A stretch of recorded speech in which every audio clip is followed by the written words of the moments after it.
Alô, amigos. Hoje é o dia 17. 17 é isso? É, Exatamente. 17 de outubro de 2025.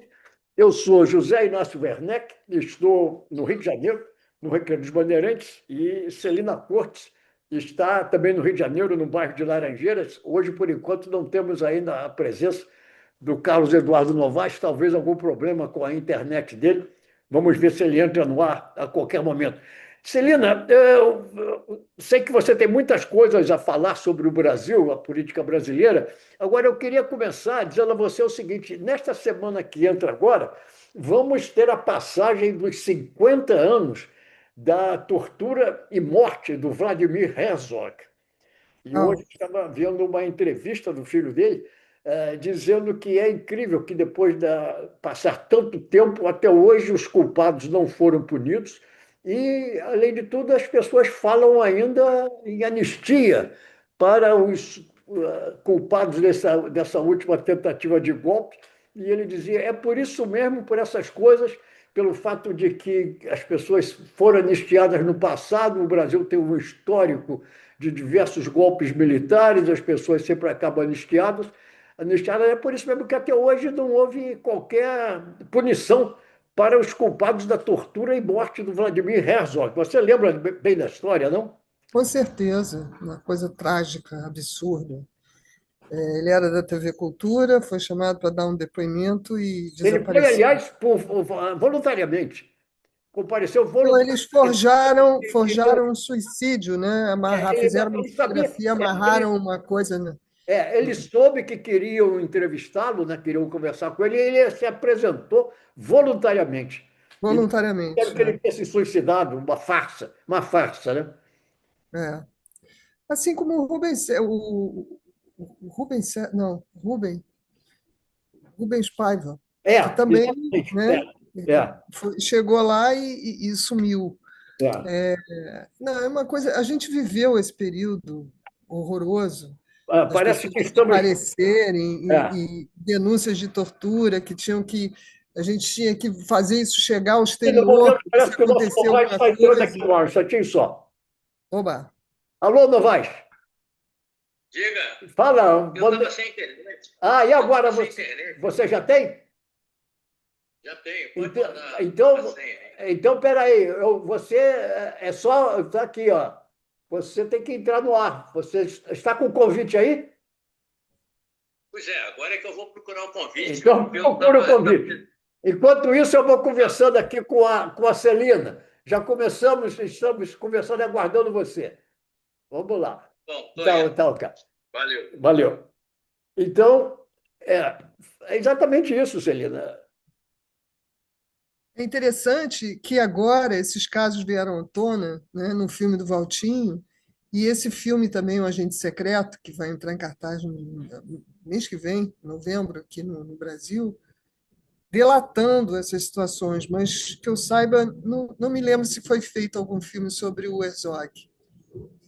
E isso é uma coisa absurda, porque eles continuam pedindo anistia. Quer dizer, o único preso até agora é o Braga Neto, né? Que está preso desde de novembro do ano passado, ou dezembro, uma coisa assim.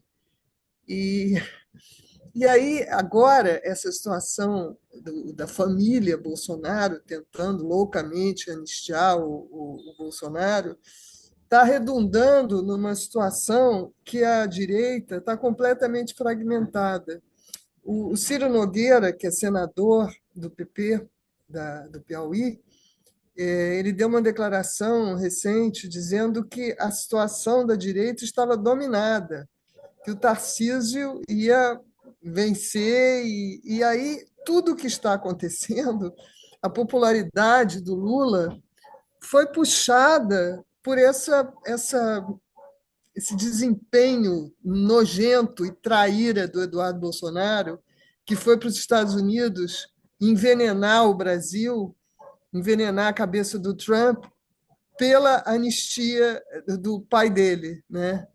Então, é um feitiço que virou contra o feiticeiro, porque a popularidade do Lula está crescendo por conta desse discurso da soberania, por conta da Olha, justiça O Novaes está tributária. entrando, está entrando. Um momentinho só. Está entrando aqui o Novaes. Alô, Novaes? Fala, tá me ouvindo? Estamos ouvindo. Bem-vindo. Ó, cá, o que você quer que eu faça? Dance, Quero que você, sapateie? eu quero que você desligue o seu celular, porque você está aqui falando ao mesmo tempo no celular. Mas eu não sei desligar, eu não sei como é que eu desligo isso aqui. Peraí. Pronto. Acho que conseguiu. O Não, Novaes, não consegui, não. a Celina estava conversando comigo sobre o fato de que nessa semana que entra agora, teremos. Peraí, que eu não consegui ainda desligar, pô. Não conseguiu ainda desligar. Joga ele, esconde ele numa gaveta. Agora eu desliguei. Tudo bem. Então, Você o sabe que eu Novaes sou está. semi-analfabeto, né, em matéria de informática. Eu Eu só sei as também. primeiras Somos letras. todos na nossa Mas faixa etária. O Novaes está em Pedro do Rio, do estado do Rio de Janeiro, e eu estava conversando com a Celina Novaes sobre o fato de que nessa semana que entra agora, vamos ter a passagem dos 50 anos da tortura e morte do Vladimir Herzog. E o É filho verdade. estava dando uma entrevista dizendo que, justamente pelo fato de que nunca puniram os culpados pela morte do seu pai, fingiram que era um suicídio, é que temos essas tentativas até hoje de anistias.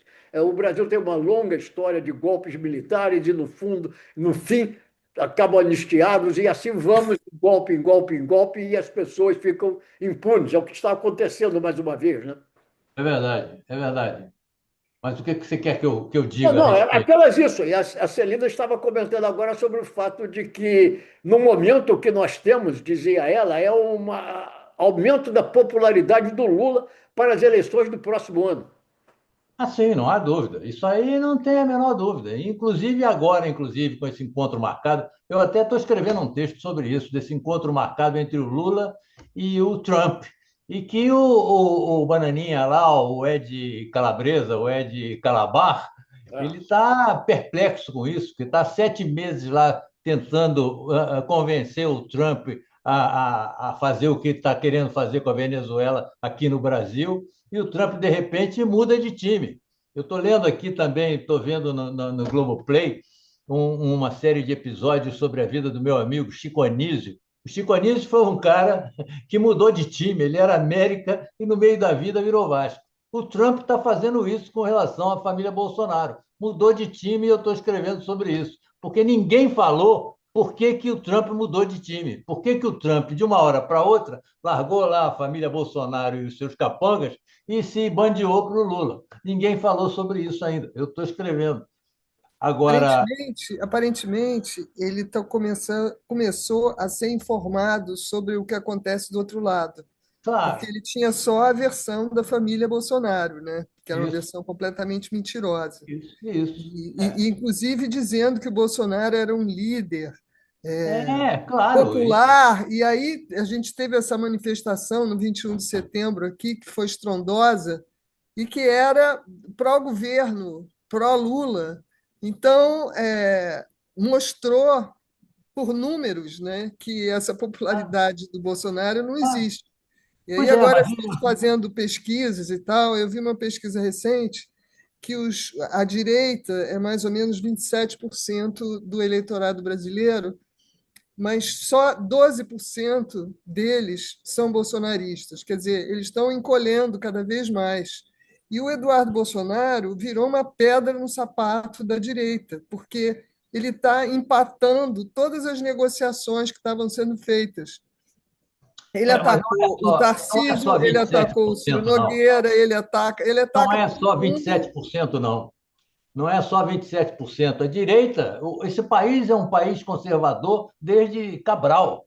As Não, pessoas isso é podem uma não se dizer pesquisa de direita, elas que foi divulgada há 2 semanas acreditam pelo nessa pesquisa. Globo, dizendo Mas não, tem outras categorias, mas essa não. Isso aí direita, é coisa daquele cientista Pablo político que Hortelado, escreve no Globo, Hortelado. Pois é, mas não é nada disso. Porque o que acontece é o seguinte: esse país é conservador desde a época que foi descoberto pelo Cabral. E as pessoas podem não se dizer de direita, mas são de direita. As pessoas que se dizem de centro são de direita, porque o centro não é nada. O centro é uma convergência das duas extremidades, Tudo quem vem bem. da esquerda e quem vem da direita, mas não Pois é, mas representa. nessa maioria de direita, os bolsonaristas eles são minoria, só que eles são Ah, sim, barulhentos, porque eles sim, sim, dominam sim. as redes sociais. Muito Eles bem. dominaram esse instrumento e foi graças a isso que o Bolsonaro foi eleito, Bom, né? muito bem, Porque olha, ele era um azarão. com isso, meus amigos, vamos passar para o segundo bloco, que é falando mais especificamente da política americana, e eu vou emendar com o que vocês estão dizendo, porque vocês estão falando desse encontro que vai ser marcado entre o Lula e o Trump. O chanceler brasileiro está em negociações com o Marco Rubio para marcar esse encontro. E tal. Agora, eu quero dizer o seguinte: não acreditem no Trump. Fiquem muito de pé atrás com o Trump, porque o Trump não merece a menor confiança. Aliás, amanhã nos Estados Unidos vai haver um número imenso de demonstrações pelo país inteiro contra o Donald Trump. Eu não sei aonde tudo isso vai levar, mas realmente está havendo um clima cada vez mais de separação entre grande parte, a maior parte, eu diria, do eleitorado dos Estados Unidos, inclusive muitos que se arrependeram de votar no Donald Trump, e aquela turma radical que fica com ele. E o Donald Trump agora está, por exemplo, hoje havia no New York Times uma matéria que eu acho muito interessante do ponto de vista brasileiro. O Trump, contra todas a lógica da economia mundial, está emprestando 20 bilhões de dólares à Argentina. Por Gente, quê? Para o Javier Milei ganhar a eleição do próximo fim de semana. Quer dizer, na realidade, ele está injetando dinheiro na Argentina, que é a campeã mundial de beiço. Vocês devem saber disso. Desde não, que e aparentemente ele achou que a eleição ia ser de presidente, mas não. A eleição Mas é que é isso de, é importante. vai significar uma maioria para ele, mas o Exatamente. Trump entendeu errado também essa eleição. O Trump entende muita coisa errada. Agora, interessante é o seguinte: desde que o Fundo Monetário Internacional foi fundado, a Argentina é responsável por 35% dos empréstimos do Fundo Monetário Internacional. E a Argentina é a campeã mundial de beiços, 9 beiços que a Argentina já deu. A Argentina pega o dinheiro, fica devendo e não paga, e aí levanta um outro empréstimo para seguir adiante. E agora o Javier Milei apareceu lá dizendo que vai botar a economia do país em ordem. O Trump está nessa jogada e está dando esse dinheiro à Argentina. Isso no momento em que ele não paga funcionários do governo americano, continua o chamado shutdown, né? O governo americano está com as portas financeiras fechadas e desemprego aumenta no país com as tarifas malucas do Trump. Agora, tem um outro aspecto dessa história. Vocês sabem o que o Trump quer em troca? Ele quer o lítio e o urânio que a Argentina tem. Tudo isso Ah, porque sempre o tem alguma lítio coisa. é indispensável para as baterias dos carros elétricos. E você sabe que a China é a campeã mundial de carros elétricos, é o país que mais produz carros elétricos. E o Trump quer entrar nessa jogada para fazer com que a Argentina rompa relações comerciais com o Xi Jinping, com a China, e deixe de fornecer esses minerais importantes para a China. Quer dizer, tudo isso está se passando no momento aqui no panorama mundial. Não, e a Aliás, gente tem uma coisa seríssima também. outro dia saiu uma notícia de que o Trump não gostou da foto que saiu na capa da Time.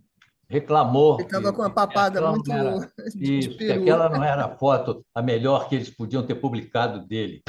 Mas eu acho que a Agora, deixa gente eu tem dizer uma um negócio tensão aqui. maior agora, que são esse envio dos Estados Unidos de forças contra a Argentina, contra a A Venezuela. Venezuela. Porque eu estava ouvindo um especialista que ele disse, bom, o que os Estados Unidos gostariam seria de comprar os militares que dominam a Petrobras da Venezuela, que é a empresa de petróleo que o Chávez deu para os militares e eles estão lá mamando, né? Então, a coisa mais confortável para os Estados Unidos seria subornar esses militares para tomar conta do petróleo sem ter que ficar gastando muito tiro, né? Digamos assim.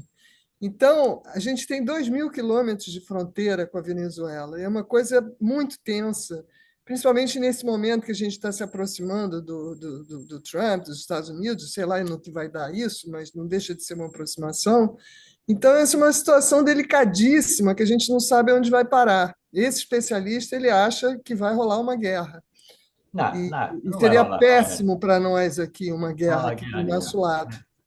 Eu Não queria vai, agora não vai poder falar rolar um uma guerra. pouquinho. Eu quero Romário, ver se eu uma consigo coisa é falar um uma pouco. invasão, porque o poderio militar dos Estados Unidos perante a Venezuela é É imensurável, gigantesco. imensurável. Agora, É até covardia, né?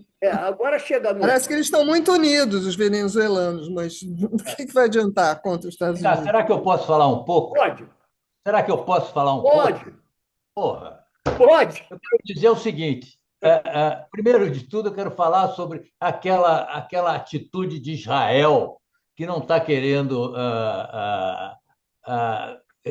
não está querendo liberar lá os acordos que foram feitos com o Hamas, enquanto o Hamas não entregar aqueles corpos que o Hamas não consegue encontrar. E não consegue encontrar porque Israel bombardeou Gaza de uma forma em que enterrou todo mundo naqueles buracos lá e que ninguém sabe. Inclusive, o Hamas está pedindo uma ajuda internacional para poder ver se acha, eu não sei quantos são 14 ou 19 corpos, que eles não encontram. Mas não encontram por causa de Israel. Israel não tem que punir Hamas por ter enterrado esses caras que ninguém sabe onde é que eles estão, pô. A Entendeu? Turquia já se ofereceu a ajudar, né, a tentar localizar esses corpos. Agora, outra coisa, o Rio de Janeiro hoje em dia está vivendo, hoje, agora, uma pré-estreia da telenovela do Quem Matou Odete Roitman. É um frenesi aqui, parece final de Copa do Mundo. Tem um monte de botecos e de bares, inclusive, que estão congregando as pessoas, fazendo sorteio, premiando quem acertar quem matou. Está um climazinho aqui bem novelesco no Bom, A momento. Rede agora Globo que deve estar falamos. feliz da vida, né, que está conseguindo uma popularidade para a novela que não Claro, tinha muito claro, não tempo, tenha né? dúvida, não Mas, tenha amigo, já que dúvida. falamos em novela, vamos então voltar a esse caso dessa verdadeira novela que se transformou, esses ataques dos navios e dos aviões dos Estados Unidos a esses barcos venezuelanos, porque primeiro eles atacaram os barcos, agora, o último ataque, eles afundaram, atacaram um submarino. Agora aconteceu uma coisa estranha, era um barco, era um submarino. Diz aqui o New York Times que era um submarino venezuelano. Aconteceu uma coisa que talvez eles não esperavam, que pelo fato de que era uma nave submersa, um submarino, duas pessoas sobreviveram. Quer dizer, aquelas bombas que eles soltavam em cima dos barcos, os barcos explodiam, as pessoas viravam cinza. Duas pessoas sobreviveram. E agora eles não sabem o que fazer com essas duas pessoas. Estão pensando, vamos levar para Guantánamo, mas se levarem para Guantánamo, aí vai haver a necessidade de um processo legal e vai se saber ao certo o que é que essas pessoas faziam ou não faziam. São realmente traficantes de drogas ou não são traficantes de drogas? Agora criou-se uma situação que o próprio Donald Trump, eu acho que não esperava que acontecesse. Vamos ver em que isso vai desenrolar. Agora, que há a intenção clara, inclusive parece que o Donald Trump está cobrando isso do Lula, dizer para o Maduro que está na hora dele descer, né? Descer do trono, sair do trono. Sim, está querendo tirar o Maduro a qualquer custo, porque o Maduro fez com a Venezuela o que o Trump também está querendo fazer com os Estados Unidos. Na prática é isso, né?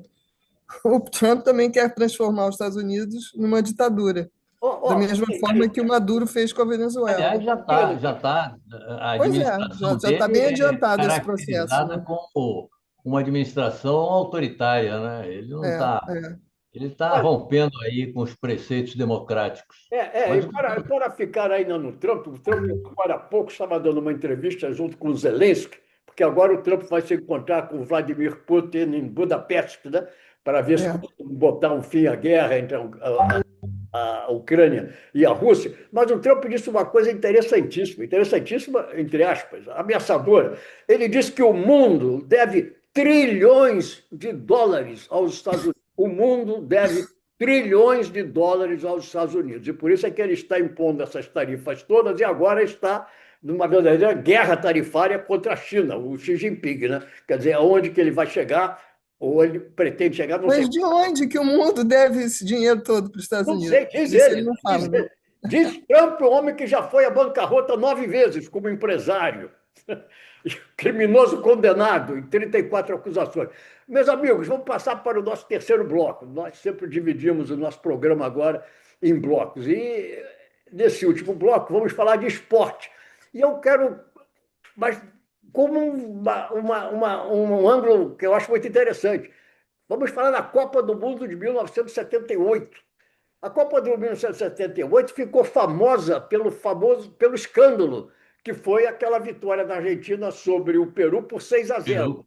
O Brasil teve uma atuação pífia ao longo de toda a Copa, havia um governo militar interessado na vitória da seleção, o técnico era um militar, o Cláudio Coutinho, mas o que acabou, a novela toda acabou que o Brasil derrotou a Polônia por 3-1, conseguiu 4 gols de diferença de saldo sobre a Argentina, que ia enfrentar o Peru, precisava de fazer 4 gols, fez 6.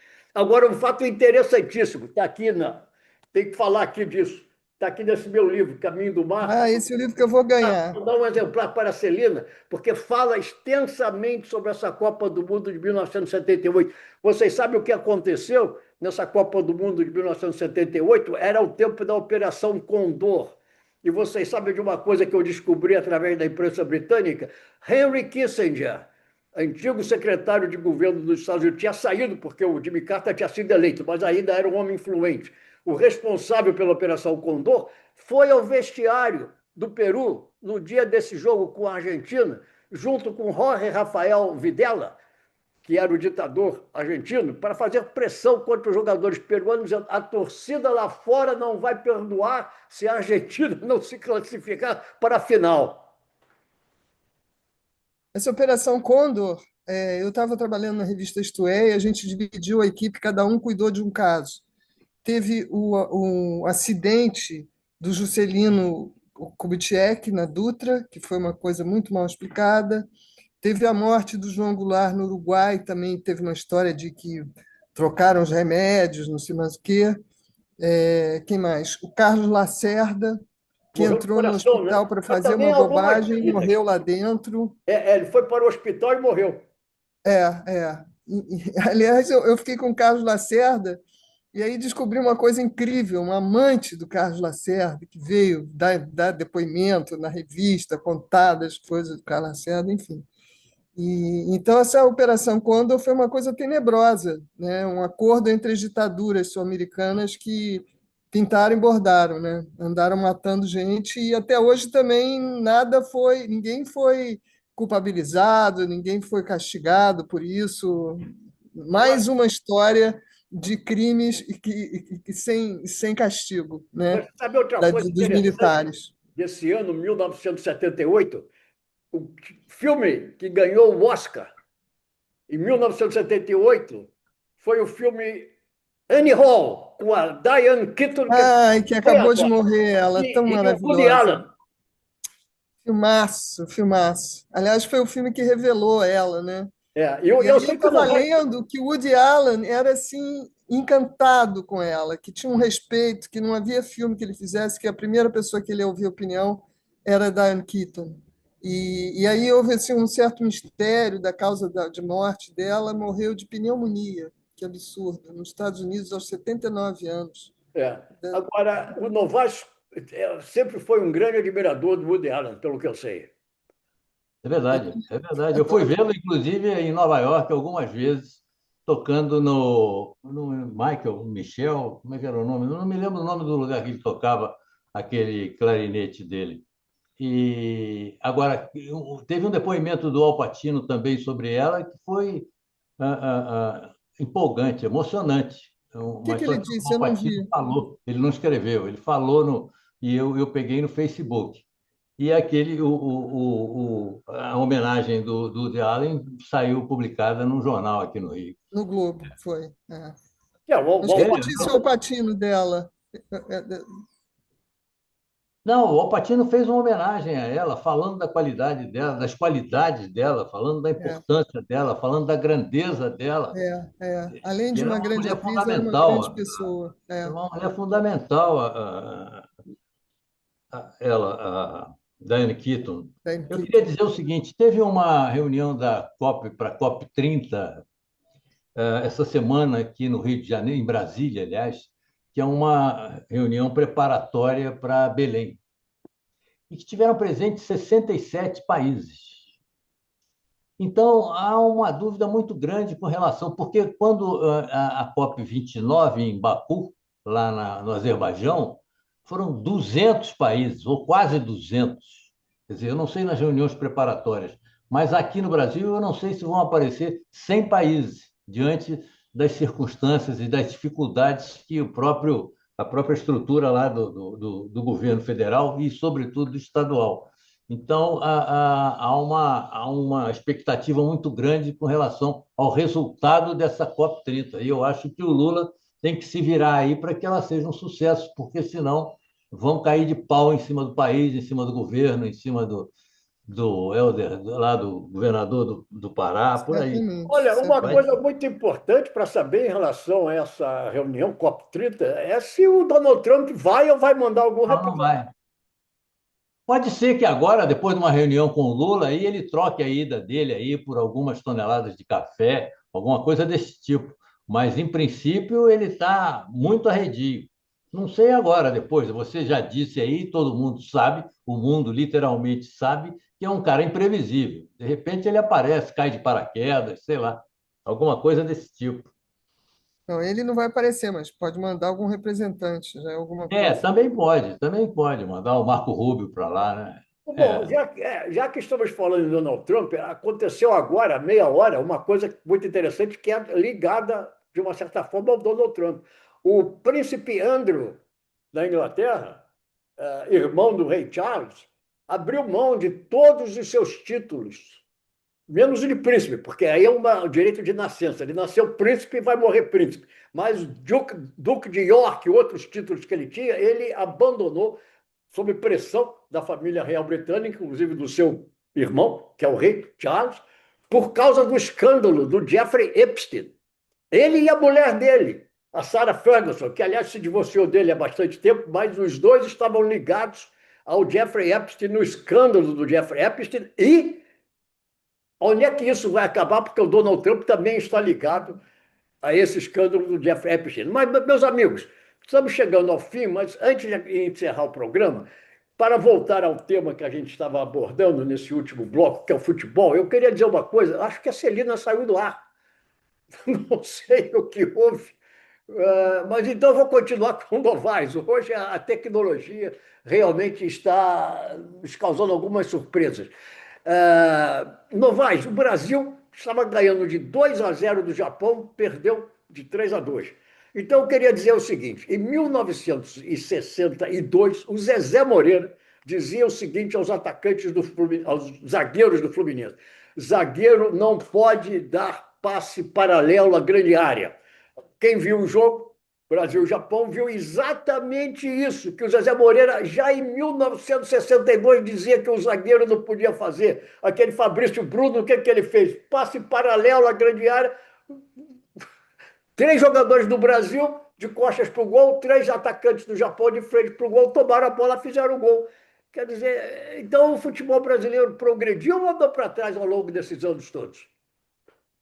Não, eu acho que lá o nosso Carlos, lá, o técnico do Brasil, está fazendo experiências aí, e aquela jogada do Fabrício Bruno foi patética, né? Porque ele escorregou ali, foi uma lambança generalizada, e depois ainda fez um gol contra, pô. Vamos ver se melhoram as coisas aí até a Copa, mas já não é tão mole como foi no passado para o Brasil, mas não é mesmo. Não E, é. e no ano que vem temos a Copa dos Estados Unidos, e para encerrar, o Donald Trump está ameaçando agora de tirar como sede da Copa, porque ele é contra esses prefeitos que são democratas, a cidade de Los Angeles, São Francisco, Boston e Chicago. Chicago. O mais engraçado é o seguinte: Chicago não é uma sede da Copa do Mundo. O Donald Trump não sabe disso. E São Francisco, na realidade, também não é, porque a verdadeira sede é Santa Clara, que é uma espécie de subúrbio de São Francisco. Mas isso aí é um detalhe que já seria demais a gente pensar que o Donald Trump deveria saber. Meus amigos, a Celina Corte desapareceu, o Novaes hoje entrou com um pequeno atraso, mas fomos levando e aqui estamos encerrando o nosso programa desta sexta-feira, que é dia 17 de outubro. Na próxima sexta-feira, dia 24, eu já estarei nos Estados Unidos, estarei de volta, e a gente, então, se comunica. Pensei que você fosse ficar aqui no Rio, porque vai ter uma grande corrida aí, dia 26 ou 27. Não, outro dia eu já corri 5 quilômetros, fiz um tempo até bom, 38 e 58, 38 minutos e 58 segundos. Mas vamos ficando por aqui. A gente se vê na próxima semana. Valeu, grande abraço. Para você e para a Celina. Tchau.